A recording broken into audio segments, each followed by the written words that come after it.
ನೀವು ಇವತ್ತು ನೋಡ್ತಿರೋದು ಪರಾಕಾಷ್ಠೆ ಮೀರಿದ ಕಾಮಕನ್ನಿಕೆಯ ರಸವತ್ತಾದ ಕತೆ. ಅಕ್ರಮ ಸಂಬಂಧದಲ್ಲಿ PhD ಮಾಡಿದವಳ ಕತೆ. ವಯಸ್ಸು, ಬ್ಯೂಟಿ, ಮೈಮಾಟ. ಇವತ್ತು ಒಬ್ಬ ಇಷ್ಟ ಆದ್ರೆ ಅವನ ಜೊತೆ ಕಬಡ್ಡಿ ಆಡ್ತಿದ್ಲು, ನಾಳೆ ಮತ್ತೊಬ್ಬ ಇಷ್ಟ ಆದ್ರೆ ಅವನ ಜೊತೆ ಮಲಗ್ತಿದ್ಲು. ಹೀಗೆ ಕಾಮ ಕೆರಳಿದಾಗ ಆ ಟೈಮ್ಗೆ ಯಾರು ಸಿಕ್ತಿದ್ರೋ ಅವರ ಪಕ್ಕದಲ್ಲಿ ಮಲಗಿ ಬಿಡ್ತಿದ್ಲು. ಅಷ್ಟಕ್ಕೂ ಇವಳು ಯಾರು, ಇವಳ ಕತೆಯಾದ್ರೂ ಏನು ಅಂತ ಈ ಸ್ಟೋರಿಯಲ್ಲಿ ಹೇಳ್ತೀವಿ ನೋಡಿ. ಇವಳಿಗೆ 40 ವರ್ಷ ವಯಸ್ಸು. ಇವಳ ಬಾಯ್ ಫ್ರೆಂಡ್ಗೆ 33 ವರ್ಷ ವಯಸ್ಸು. ಕೈಗೆ ಸಿಕ್ಕ ಹುಡುಗರಿಗೆ ಕಾಮದ ಮದವೇರಿಸಿ ಮಜಾ ಮಾಡ್ತಿದ್ದವಳು ತನ್ನ ಸುಖಕ್ಕಾಗಿ 3 ಗಂಡಂದಿರಿಗೆ ಗುಡ್ ಬೈ ಹೇಳಿದ್ಲು. ಸೈಡಿಗೆ ಉಪ್ಪಿನಕಾಯಿ, ಹಪ್ಪಳ, ಪಲ್ಯ ಅನ್ನೋ ಥರ ಇಟ್ಕೊಂಡು ಎಂಜಾಯ್ ಮಾಡ್ತಿದ್ದವರ ಲೆಕ್ಕವೇ ಇರಲಿಲ್ಲ. ಆದ್ರೆ ತನ್ನ ವಿಶಾಲ ಹೃದಯದಲ್ಲಿ ಗಂಡನ ಸ್ಥಾನ ಕೊಟ್ಟಿದ್ದು ಮಾತ್ರ 4 ಜನಕ್ಕೆ. ಅದರಲ್ಲಿ 3 ಗಂಡಂದಿರಿಗೆ ತಲಾ 3 ಮಕ್ಕಳನ್ನ ಹೆತ್ತು ಕೊಟ್ಟಿದ್ರು. ಅವರ ಜವಾಬ್ದಾರಿ ನಿಮ್ಮದೇ, ನನ್ನ ಹೆಗಲಿಗೆ ಹಾಕ್ಬೇಡಿ ಅಂತ ಮಕ್ಕಳನ್ನ ಬಿಟ್ಟು ಬಂದ ತ್ಯಾಗಮಯಿ ಇವಳು. ಇದೇ ಆಂಟಿಗೆ ಸ್ವತಃ ಪೊಲೀಸರೇ ಮೇಕಪ್ ಮಾಡಿಸಿ ಮೀಡಿಯಾ ಮುಂದೆ ತಂದು ನಿಲ್ಲಿಸಿದ್ರು. ಅರೆ, ತನ್ನ ಪಾಡಿಗೆ ತಾನು ಎಂಜಾಯ್ ಮಾಡ್ತಿದ್ದೋಳು ಪೊಲೀಸರ ಕೈಯಲ್ಲಿ ಯಾಕೆ ತಗ್ಲಾಕೊಂಡ್ಲು ಅಂತ ಕನ್ಫ್ಯೂಸ್ ಆಗಬೇಡಿ. ಇವಳ ಹಿಸ್ಟ್ರಿನೇ ಬಿಚ್ಚಿಡ್ತೀವಿ. ಆದ್ರೆ ಮೊದಲೇ ಹೇಳ್ತಿದೀವಿ, ಈ ಸ್ಟೋರಿಯಲ್ಲಿ ಮೀನಿಂಗು ಲಾಜಿಕ್ಕು ಕೇಳೋಕೆ ಹೋಗಬೇಡಿ, ಸುಮ್ಮನೆ ಸ್ಟೋರಿನ ನೋಡ್ತಾ ಹೋಗಿ. ಈ ಪರಮಪತಿವ್ರತೆಯ ಹೆಸರು ಮಂಗಳ. ಹೆಸರಲ್ಲಷ್ಟೇ ಮಂಗಳ, ಆದ್ರೆ ಇವಳು ಮಾಡ್ತಿದ್ದೆಲ್ಲ ಅಮಂಗಳವೇ. ಇವಳ ಸ್ಟೋರಿ ಕೇಳಿದ್ರೆ ನೀವು ಕಿವಿ ಮುಚ್ಕೊಳ್ಳೋದು ಗ್ಯಾರಂಟಿ. ಮಂಗಳ ಆಂಟಿಯ ಬಾಯ್ ಫ್ರೆಂಡ್ ಹೆಸರು ದೀಪಕ್. ಇವನು ಹಾಗಲಕಾಯಿಗೆ ಬೇವಿನಕಾಯಿ ಅನ್ನೋ ಥರ ಮಂಗಳ ಆಂಟಿಗೆ ಹೇಳಿ ಮಾಡಿಸಿದ ಮಾಸ್ಟರ್ ಪೀಸ್ ಆಗಿದ್ದ. ಪುರುಷ ಜಾತಿಯ ಕಾಮವನ್ನೆಲ್ಲ ಇವನ ಬಾಡಿಯಲ್ಲೇ ಇಟ್ಕೊಂಡು ಓಡಾಡ್ತಿದ್ದ ಮಾಣಿಕ್ಯ ಇವನು. ಇವನಿಗೂ ಜಸ್ಟ್ 3 ಮದುವೆಯಾಗಿರೋದು. ಇಟ್ಕೊಂಡವರ ಡೇಟಾ ಅವನ ಹತ್ರನೂ ಇಲ್ವಂತೆ. ಹಸಿವು ಅಂದೋರಿಗೆಲ್ಲ ಹೊಟ್ಟೆ ತುಂಬಿಸ್ತಿದ್ದ, ತೆವಲು ಅಂದೋರಿಗೆಲ್ಲ ತೀಟೆ ತೀರಿಸ್ತಿದ್ದ. ಹೀಗಾಗಿ ಇವನು ಕೂಡ ಲೆಕ್ಕ ಹಾಕೊಂಡಿರ್ಲಿಲ್ವಂತೆ. ಅಷ್ಟಕ್ಕೂ ಈ ಮಂಗಳ ಆಂಟಿ ಇಂದೋರ್ನ ಇಂದಿರಾನಗರದಲ್ಲಿ ವಾಸವಾಗಿದ್ಲು. ಇವಳು ಇದ್ದ ಮನೆ ಕಷ್ಟಪಟ್ಟು ಸಂಪಾದಿಸಿದ್ಲು. ಅದು ಹೇಗೆ ಅಂದ್ರೆ ಅಮಾಯಕ ಗಂಡನನ್ನ ಕತ್ತು ಹಿಡಿದು ಹೊರಗೆ ದಬ್ಬಿ ಕಿತ್ಕೊಂಡ ಆಸ್ತಿ ಇದಾಗಿತ್ತು.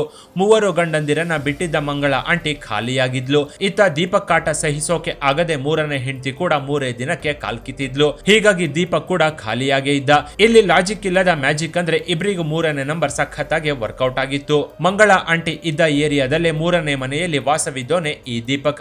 ಇಬ್ರು ಒಂದೇ ಏರಿಯಾದಲ್ಲಿದ್ದ ಕಾರಣ ಒಬ್ಬರಿಗೊಬ್ರು ಪರಿಚಯವಾಗಿದ್ರು. ಹಬ್ಬ ಹರಿದಿನಗಳಲ್ಲಿ ಒಬ್ಬರ ಮನೆಗೆ ಒಬ್ರು ಬಂದು ಹೋಗ್ತಿದ್ರು.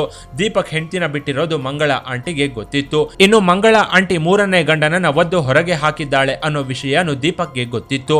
ನಾಯಿ ಹಸಿದಿತ್ತು, ರೊಟ್ಟಿ ಹಳಸಿತ್ತು. ಪಕ್ಕದಲ್ಲಿ ಗಂಡ ಇಲ್ಲದೆ ಮಂಗಳ ಆಂಟಿ ಕಾಮವೈದನೆಯಿಂದ ನರಳಾಡ್ತಿದ್ರೆ ಪಕ್ಕದಲ್ಲಿ ಹೆಂಡತಿ ಇಲ್ಲದೆ ದೀಪಕ್ ಕೂಡ ಆಪರೇಷನ್ ಹಸ್ತ ಅನ್ಕೊಂಡು ಕಾಲ ಕಳೀತಿದ್ದ. ಹೀಗೆ ಒಂದು ದಿನ ಮಂಗಳ ಆಂಟಿ ದೀಪಕ್ಗೆ ಫೋನ್ ಮಾಡಿ ರಾತ್ರಿ ಊಟಕ್ಕೆ ಕರೆದಿದ್ಲು. ಮಂಗಳ ಫೋನ್ ಮಾಡ್ತಿದ್ದಂತೆ ದೀಪಕ್ ಹಿಂದೆ ಮುಂದೆ ನೋಡದೆ ಓಡೋಡಿ ಬಂದಿದ್ದ. ಅವತ್ತು ಡಿನ್ನರ್ ಜೊತೆ ಎಣ್ಣೆ ಪಾರ್ಟಿನೂ ನಡೆದಿತ್ತು. ಕುಡಿದ ಮತ್ತಲ್ಲಿ ಇಬ್ರು ನವಜೋಡಿಯಂತೆ ರುಚಿಗೆದ್ದು ಎಂಜಾಯ್ ಮಾಡಿದ್ರು. ಕಾಮಸುಖವಿಲ್ಲದೆ ಹಸಿದ ಹೆಬ್ಬುಲಿಗಳಂತೆ ಅವತ್ತು ಇಬ್ರು ಕಾಮ ಪರಾಕಾಷ್ಠೆಯಲ್ಲಿ ಮುಳುಗಿ ಹೋಗಿದ್ರು. ಹೀಗೆ ಒಂದಾದ ಜೋಡಿಯ ಅನುಬಂಧ ಫೆವಿಕ್ವಿಕ್ ನಂತೆ ಅಂಟಿಕೊಂಡಿತ್ತು. ಅದೆಷ್ಟರ ಮಟ್ಟಿಗೆ ಅಂದ್ರೆ ಇಬ್ರು ಒಂದೇ ಮನೆಯಲ್ಲಿ ಸಂಸಾರವನ್ನ ಶುರು ಮಾಡಿದ್ರು. ನಿನಗೆ ನಾನು, ನನಗೆ ನೀನು ಅಂತ ದೇಹಗಳನ್ನ ಹಂಚಿಕೊಳ್ತಿದ್ರು. ಒಂದೇ ಅಭಿರುಚಿ ಇದ್ದ ಇಬ್ರನ್ನು ಆ ಕಾಲವೇ ಜಂಟಿಯಾಗಿಸಿತ್ತು. ಸಿಂಗಲ್ ರೆಡಿ ಟು ಮಿಂಗಲ್ ಅಂತಿದ್ದ ಮಂಗಳ ಆಂಟಿಗೆ ದೀಪಕ್ ಸಿಕ್ಕಿದ್ದು ರಸಗುಲ್ಲ ಸಿಕ್ಕಂತಾಗಿತ್ತು. ಸಿಕ್ಕ ಅವಕಾಶವನ್ನ ಇಬ್ರು ಚೆನ್ನಾಗಿ ಯೂಸ್ ಮಾಡ್ಕೊಳ್ತಿದ್ರು. ಇದಿಷ್ಟು ಪಾರ್ಟ್ 1. ಇಂಟರ್ವಲ್ ಅಂತಾನು ಅನ್ಕೊಳ್ಳಿ. ಇನ್ನು ಮುಂದಕ್ಕೆ ಪಾರ್ಟ್ 2 ಶುರುವಾಗುತ್ತೆ. ಇಲ್ಲಿಂದಲೇ ಕಾಮದಲ್ಲಿ ನವರಸಗಳನ್ನ ಹರಿಸಿದ ಜೋಡಿಯ ಜೀವನದ ರೋಚಕ ಟ್ವಿಸ್ಟ್ ಕೂಡ ಶುರುವಾಗುತ್ತೆ. ಇಂದೋರ್ ಪೊಲೀಸ್ ಸ್ಟೇಷನ್ ವ್ಯಾಪ್ತಿಯಲ್ಲಿ ಅಪರಿಚಿತ ವ್ಯಕ್ತಿಯ ಮೃತದೇಹ ಬಿದ್ದಿದೆ ಅಂತ ಪೊಲೀಸರಿಗೆ ಫೋನ್ ಬಂದಿತ್ತು. ಪೊಲೀಸರು ಡಾಗ್ ಸ್ಕ್ವಾಡ್ ಜೊತೆ ಕ್ರೈಮ್ ಸ್ಪಾಟ್ಗೆ ಬಂದಿದ್ರು. ಯುವಕನೊಬ್ಬನ ತಲೆ ಛಿದ್ರವಾಗಿತ್ತು. ಯುವಕನ ತಲೆಯ ಮೇಲೆ ಪದೇ ಪದೇ ಹೊಡೆದಿದ್ದ ಏಟಿಗೆ ತಲೆ ನುಜ್ಜುಗುಜ್ಜಾಗಿತ್ತು ಅನ್ನೋದನ್ನ ಪೊಲೀಸರು ಮೇಲ್ನೋಟಕ್ಕೆ ಗಮನಿಸಿದ್ರು. ಮೃತ ವ್ಯಕ್ತಿ ಯಾರು ಅನ್ನೋದನ್ನ ಪತ್ತೆ ಹಚ್ಚೋದಕ್ಕೆ 5 ನಿಮಿಷ ಕೂಡ ತಗೊಂಡಿರ್ಲಿಲ್ಲ. ಯಾಕಂದ್ರೆ ಅವನ ಹತ್ರ ಇದ್ದ ಪರ್ಸ್ನಲ್ಲಿ voter ID, Aadhaar card, ATM card ಜೊತೆಗೆ ಹಣ ಡ್ರಾ ಮಾಡಿದ್ದ ATM ಸ್ಲಿಪ್ ಕೂಡ ಇತ್ತು. ಅಸಲಿಗೆ ಇಲ್ಲಿ ಬೀದಿ ಹೆಣವಾಗಿದ್ದು ಬೇರೆ ಯಾರೂ ಅಲ್ಲ, ಅದೇ ಮಂಗಳ ಆಂಟಿಯ ಟೋಕನ್ ನಂಬರ್ ಗೊತ್ತಿಲ್ಲದ ಬಾಯ್ ಫ್ರೆಂಡ್ ದೀಪಕ್ ಆಗಿದ್ದ. ಪೊಲೀಸರು ದೀಪಕ್ನ ಜನ್ಮ ಜಾಲಾಡ್ತಿದ್ದಂತೆ 3 ಮದುವೆ, ಮಂಗಳ ಆಂಟಿ ಜೊತೆ ಅಫೇರ್ ಬಗ್ಗೆ ಗೊತ್ತಾಗಿತ್ತು. ಆದ್ರೆ ಸತ್ತೋನು ಹಾಗೂ ಆರೋಪಿ ಇಂದೋರ್ನ ಇಂದಿರಾನಗರದವನಾಗಿದ್ದ ಕಾರಣ ಪೊಲೀಸರು ಅಲ್ಲಿನ ಲೋಕಲ್ ಪೊಲೀಸ್ ಸ್ಟೇಷನ್ಗೆ ಕೇಸ್ನ ಟ್ರಾನ್ಸ್ಫರ್ ಮಾಡಿದ್ರು. ಪೊಲೀಸರು ಇನ್ವೆಸ್ಟಿಗೇಷನ್ಗೆ ಬರ್ತಿದ್ದಂತೆ ಅಕ್ಕಪಕ್ಕದ ಮನೆಯವರು, ಫ್ರೆಂಡ್ಸ್ ಹಾಗೂ ರಿಲೇಟಿವ್ಸ್ ಎಲ್ಲ ಸೇರ್ಕೊಂಡು ರೋಚಕ ಕಥೆಗಳನ್ನ ಪೊಲೀಸರ ಮುಂದೆ ಬಿಚ್ಚಿಟ್ಟಿದ್ರು. ಮಂಗಳ ಆಂಟಿಗೆ ಮೈಯೆಲ್ಲ ಕಾಮ.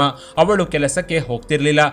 ಕಂಡವರ ಜೊತೆ ಕಾಲೆತ್ಕೊಂಡು ಅವರ ಹತ್ರ ಹಣ ಸುಲಿಗೆ ಮಾಡಿ ಲೈಫ್ನ ಎಂಜಾಯ್ ಮಾಡ್ತಿದ್ಲು. ಅವರ ಅವರಿಗೆ ಏನು ಬೇಕೋ ಅದು ಕೊಡ್ತಿದ್ಲು, ತನಗೆ ಏನು ಬೇಕೋ ಅದನ್ನ ಅವರಿಂದ ತಗೊಳ್ತಿದ್ಲು. ಬಾಟರ್ ಸಿಸ್ಟಮ್ ತರ ಆಗಿತ್ತು ಅವಳ ಜೀವನ. ಗಿವ್ ಪೊಟ್ಯಾಟೊ ಟೇಕ್ ಟೊಮೆಟೊ ಅನ್ನೋದು ಮಂಗಳ ಆಂಟಿಯ ಪಾಲಿಸಿ ಆಗಿತ್ತು ಅಂತ ಎಲ್ಲವನ್ನು ಬಾಯ್ಬಿಟ್ಟಿದ್ರು. ಇತ್ತ ಪೊಲೀಸರು ಮಂಗಳ ಆಂಟಿನ ಅರೆಸ್ಟ್ ಮಾಡಿ ವಿಚಾರಣೆಗೆ ಒಳಪಡಿಸಿದ್ರು. ಆದ್ರೆ ಕಿಲಾಡಿ ಆಂಟಿ ನನಗೇನು ಗೊತ್ತಿಲ್ಲ, ನಾನು ಸಾಚಾ, ಹಾಕೋದೇ ಇಲ್ಲ ಕಾಚ ಅಂತ ಬಿಲ್ಡಪ್ ಕೊಡ್ತಿದ್ಲು. ಹೀಗೆ ಸಾಚಾ ಅನ್ನೋ ತರ ಬಿಲ್ಡಪ್ ಕೊಟ್ಟಿದ್ದ ಇವಳ ಮೊಬೈಲ್ ಕಾಲ್ ಡೇಟಾದಲ್ಲಿ ದೀಪಕ್ನ ಜೊತೆ ಕೊನೆ ಸಲ ಮಾತಾಡಿದ್ದು ಕನ್ಫರ್ಮ್ ಆಗಿತ್ತು. ಆದ್ರೆ ಮಂಗಳ ಆಂಟಿ ಏನನ್ನು ಬಾಯ್ಬಿಟ್ಟಿರ್ಲಿಲ್ಲ. ಹಾಗಂತ ಪೊಲೀಸರು ಸುಮ್ಮನೆ ಬಿಡ್ಬೇಕಲ್ಲ. ಸೊಂಟದ ಮೇಲಿದ್ದ ಪ್ಯಾಂಟ್ ಜಾರುವಂತೆ ಲಾಠಿಗೆ ಕೆಲಸ ಕೊಟ್ಟು ಬೆತ್ತಲಾಗಿ ನಿಲ್ಲಿಸಿದ್ರು. ಲಾಠಿಯನ್ನ ಇಡಬಾರದ ಜಾಗದಲ್ಲಿ ಇಟ್ರೆ ಬರಬೇಕಿರೋ ಜಾಗದಿಂದ ಮಾತು ಬರುತ್ತೆ ಅಂತ ಲಾಠಿಯನ್ನ ಇವಳ ಗುಣ ಕೇವ್ಸ್ನಂತಿದ್ದ ಕುಂಡಿಗೆ ತುರುಕ್ತಿದ್ದಂತೆ ನಿಜವನ್ನ ಬಾಯ್ಬಿಟ್ಟಿದ್ಲು. ದೀಪಕ್ನ ಕೊಂದಿದ್ದು ನಾನೇ ಅಂತ ತನ್ನ ತಪ್ಪನ್ನ ಒಪ್ಕೊಂಡಿದ್ಲು. ಅವನನ್ನ ಯಾಕೆ ಕೊಂದೆ ಹೇಳು ಅಂತ ಕೇಳೋಕು ಮೊದ್ಲೇ ಅವನು ನನ್ನ 5ನೇ ಬಾಯ್ ಫ್ರೆಂಡ್ ಜೊತೆ ಸೇರೋಕೆ ಬಿಡ್ತಿರ್ಲಿಲ್ಲ. ಇದೇ ಕೋಪಕ್ಕೆ ಕೊಂದು ಬಿಟ್ಟೆ ಅಂತ ಮಂಗಳ ಆಂಟಿ ನಿಜವನ್ನ ಒಪ್ಕೊಂಡಿದ್ಲು. ಇವಳ ಮಾತು ಕೇಳಿ ಪೊಲೀಸರಿಗೆ ಏನು ಹೇಳಬೇಕು ಗೊತ್ತಾಗದೆ ಒಂದು ಸೆಕೆಂಡ್ ಶಾಕ್ ಆಗಿದ್ರು. ಇದೇನ್ ಜೀವನ ಗುರು ಇವಳದ್ದು ಅಂತ ಅಚ್ಚರಿ ಪಟ್ಕೊಂಡಿದ್ರು. ಒಂದ್ ಕಡೆ ಪೊಲೀಸರು ಬಾಯ್ ಮೇಲೆ ಬೆರಳಿಟ್ಕೊಂಡು ಕೂತಿದ್ರೆ ಇತ್ತ ಮಂಗಳ ಆಂಟಿ ಕಣ್ಣೀರು ಹಾಕ್ತಾನೆ ತನ್ನ ಕಹಾನಿಯನ್ನೆಲ್ಲ ಹೇಳ್ಕೊಂಡಿದ್ಲು. ದೀಪಕ್ ನನಗೆ ಗಂಡನಿಲ್ಲದ ಕೊರಗು ನೀಗಿಸಿದ್ದ, ನನ್ನ ಸ್ವಂತ ಹೆಂಡತಿಯಂತೆ ನೋಡ್ಕೊಳ್ತಿದ್ದ.